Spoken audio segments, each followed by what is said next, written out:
మనిషిలో తగినంత గుణముతో తను శరీరం మీద ఆశ పక్కన చూస్తూ ఉన్నాము. ఏదో అక్కడ చూసి ఇక్కడ చూసి మురిస్తే వచ్చే ఆదాయం ఏమీ లేదు.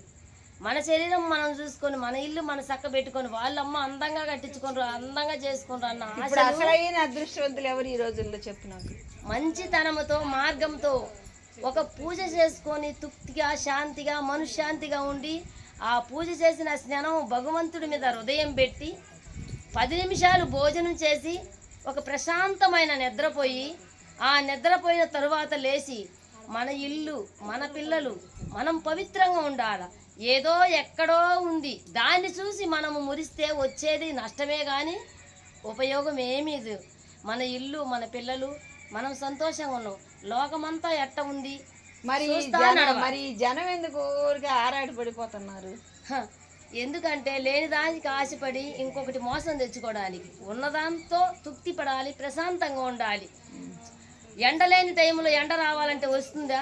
రాదు. వర్షం పడే టైంలో ఆగు ఆగు అంటే ఆగుతుందా? రాదు. వాన రాక ప్రాణం పోక ఎవరు చెప్పలేరంట. హృదయము భగవంతుడు ఇచ్చిండు. జన్మించిన ప్రతి మానవుడు వాడికి మరణము తప్పదు, మరణించిన వాళ్ళు జన్మించక తప్పదు. కలికాలంలో జన్మ ఇంతే తృప్తి శాంతి ప్రశాంతంగా భగవంతుడు ఎంతో కొంత మనకి ఇస్తున్నాడు. అది ఒకరికి పెట్టగలిగితే పెట్టడం లేదు.